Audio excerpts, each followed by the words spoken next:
Episode ke-13. Dipulangkan. Bu, ayo kita pulang, kata Mira. Dia berdiri lalu menarik tangan ibunya. Tapi ibu belum bicara sama kakak kamu, tolak Bu Marni.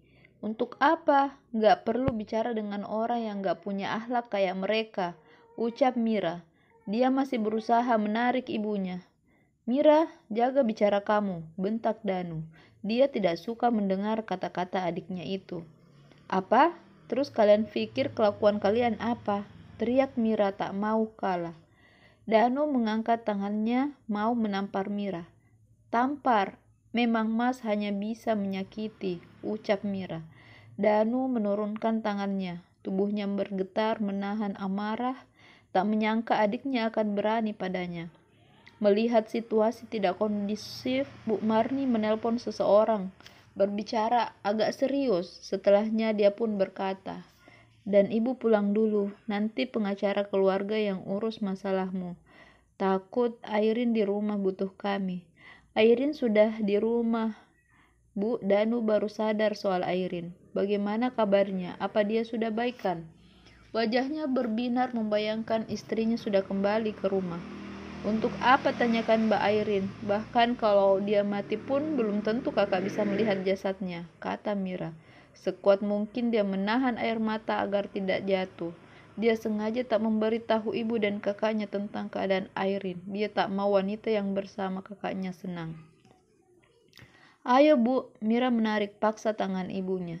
Mau tak mau Bu Marni mengikuti langkah kaki anak bungsunya itu. Sampai di parkiran, Mira segera menyalakan motornya. Lalu menjalankan motornya, dia menancap gas full. Mira, pelan sedikit, ibu takut, tegur Bu Marni sambil menepuk pundak anaknya. Mira tak menghiraukan permintaan ibunya. Yang ada di pikirannya hanya bagaimana agar dia cepat sampai ke rumah dan mengetahui bagaimana kondisi kakak iparnya.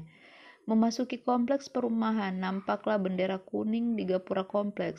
Hati Mira berdenyut nyeri, air matanya mulai menetes. Beberapa kali dia harus menghapusnya agar tak menghalangi pandangan.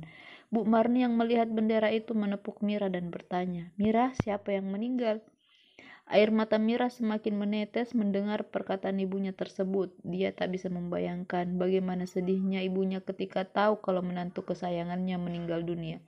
Sampai di depan rumah Danu, orang-orang sudah pada ramai berkumpul. Bendera kuning juga terpasang di pagar rumah Danu. Melihat bendera tersebut, Bu Marni melompat dari atas motor.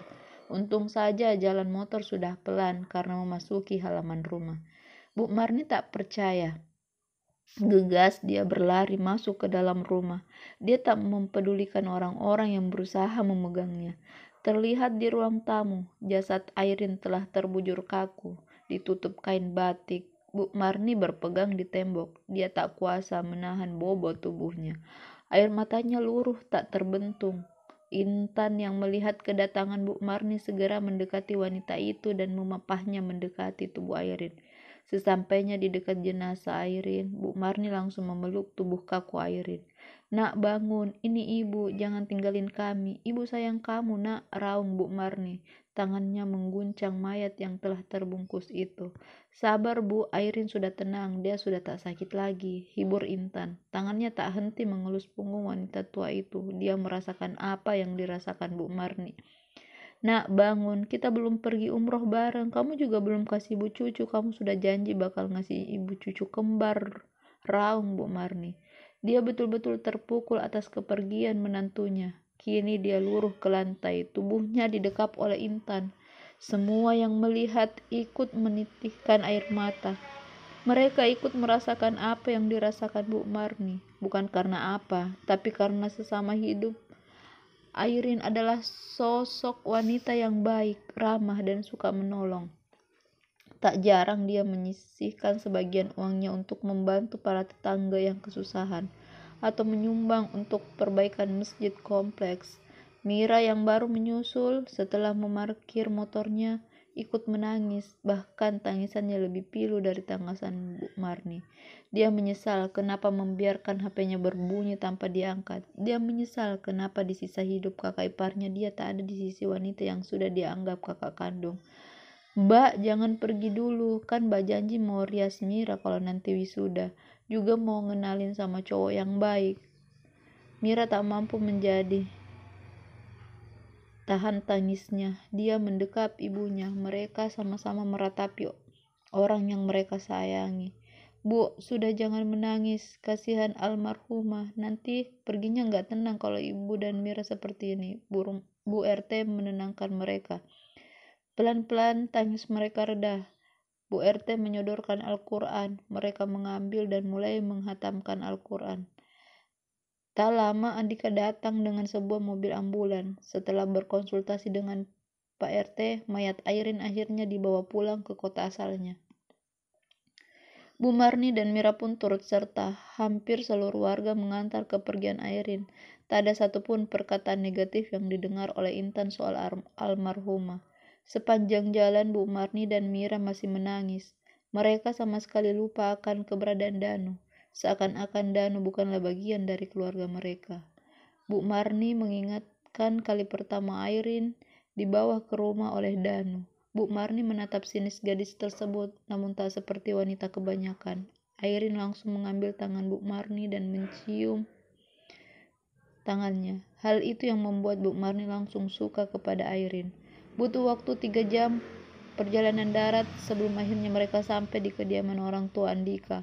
Mama dan papa mereka telah menunggu. Saat mobil memasuki pekarangan dan berhenti, Papa Airin berlari menyambut jenazah anaknya, sedangkan mamanya tertunduk meraung memukul dadanya.